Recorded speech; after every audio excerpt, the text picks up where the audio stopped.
O Igor, eu acho que a principal dúvida nesse começo de ano, né, você estava falando, e tem até alguns outros dirigentes do Fed, que está Verdade. começando a haver um não consenso, vamos dizer assim, né? Ou seja, tem, como você está falando, tem alguns que estão mais pessimistas, falam assim, pô, vamos vir em 3, mas tem uma chance grande de mudar para 4, né? Aumentos de juros lá nos Estados Unidos, né? Falando desse tema.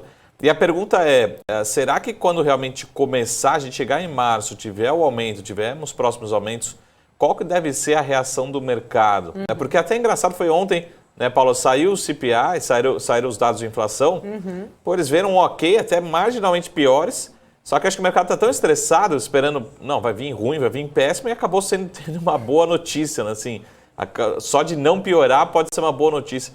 Como é que deve ser o comportamento do mercado nesses dias, nesses meses, né? Já que acho que todo mundo sabe que vamos ter aumentos e pelo menos 3 aumentos.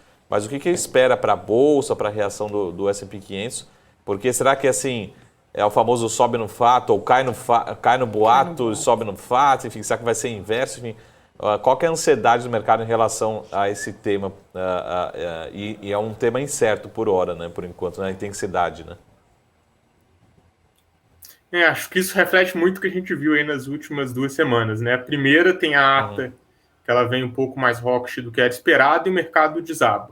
E agora a gente tem uns indicadores levemente mais interessantes e a gente vê um momento ali de uma bolsa mais positiva, principalmente lá fora, né? E acaba que impacta bastante aqui o Brasil, porque boa parte da nossa movimentação reflete. Eu acho que esse ano a gente pode até ver um pouquinho de distinção entre Brasil versus internacional, mas com certeza vai ter algum impacto, né? Que a gente vê a respeito disso, tá? Eu acho que o posicionamento mais hawkish do Fed ele é muito importante. A gente está falando de uma inflação, como a Paula colocou, nos últimos 40 anos, os Estados Unidos não via uma inflação dessa. Então, é muito importante que ele tenha um posicionamento mais conservador agora. Mas, ao mesmo tempo, eu acho que ele não vai tentar pressionar muito a economia. Tá? Então, diferente do Banco Central, que ele tem uma meta bem clara, que é o nível de preços, o Fed ele também está sempre olhando para o crescimento econômico. Acho que esse ano vai ser um ano de crescimento global ao redor, para os países em geral, né? Talvez um pouquinho menos do que a gente viu em 2021. Acho que talvez a Europa fique na frente aí, porque ela demorou um pouco mais a se recuperar. Mas a gente ainda vê um crescimento para a economia norte-americana. A gente tem um outro ponto, que é a taxa de desemprego lá. Então, a gente entende que ela está em níveis controlados. Então, isso é um ponto que o Fed vai estar sempre atento também. Mas eu entendo que ele vai começar uma política mais agressiva a partir aí da reunião de março, e que a gente pode chegar aí no final a 2,75, 3. Acho que mais do que isso, a gente vai estar vendo um posicionamento muito hawkish do Fed, e não sei se seria interessante para eles nesse momento, né? Mas eu acho que isso é uma coisa que a gente vai ver ao longo do próximo ano aí, principalmente à medida que a gente for vendo os indicadores de inflação. Muito do que aconteceu em 2021 também foi uma crise da oferta, né? Então, boa parte da inflação e do carrego inflacionário que a gente vê de 2020 para 2021 está muito relacionada a essa contenção de oferta que a gente teve no período, depois dos fechamentos muito expressivos lá em 2020. E isso em 2022 ele tende a se dissipar por completo. Então, acho que isso acaba fazendo uma pressão aí negativa na inflação, que tende a gerar um pouquinho mais de controle, e agora a gente começa a ver a inflação de demanda, principalmente lá nos Estados Unidos, que já está bastante forte, mas começa a ser o principal fator a movimentar a inflação internacional. Então, acho que isso é o que a gente vai ver ao longo de 2022. E para esse ano, a gente começa. A nossa expectativa é positiva com relação à Bolsa, lá fora e aqui dentro também. No entanto, a gente espera que ela venha a subir menos do que ela subiu em 2021.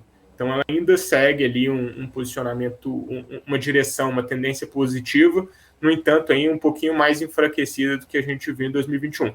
Para o Brasil, a gente espera aí que a Bolsa volte a performar depois desses últimos 6 meses muito negativos, né? Então, acho que a gente começa a ver, aí apesar da gente estar com uma inflação, cada vez mais a renda fixa se torna mais atraente. Então, isso já vem movendo bastante o fluxo de capital para a renda fixa, retornando para a renda fixa, que a gente viu essa saída em 2020, mas isso acaba pressionando os preços nesse momento. E eu entendo ali que a partir do momento que a gente vê estabilização nos juros brasileiro, essa tendência ela tende a se reverter um pouco, porque dado que os juros vai estar controlado, que ele tende a permanecer daquela forma, o mercado ele começa a realocar, dado que a gente já vai estar com as incertezas reduzidas. Acho que a gente tem eleição esse ano, pode trazer um pouquinho de volatilidade, mas a gente já precificou boa parte dessa volatilidade aí nos últimos meses, tá? Então, acho que a gente está vendo um cenário muito incerteza e caso aconteça uma expectativa, um movimento de um pouquinho mais de certeza, isso tende até a ser positivo para o mercado, tá? Então, esses seriam os principais pontos e a política monetária do Fed também vai acabar mexendo um pouquinho na Bolsa brasileira. Mas eu acho que a gente já está tão depreciado frente ao que a gente em relação à Bolsa Mundial, que acaba que esse efeito ele tende a ser levemente menor do que seria caso a gente tivesse acompanhado no ano de 2021. Então, acho que seriam esses as visões aqui que a gente está trabalhando.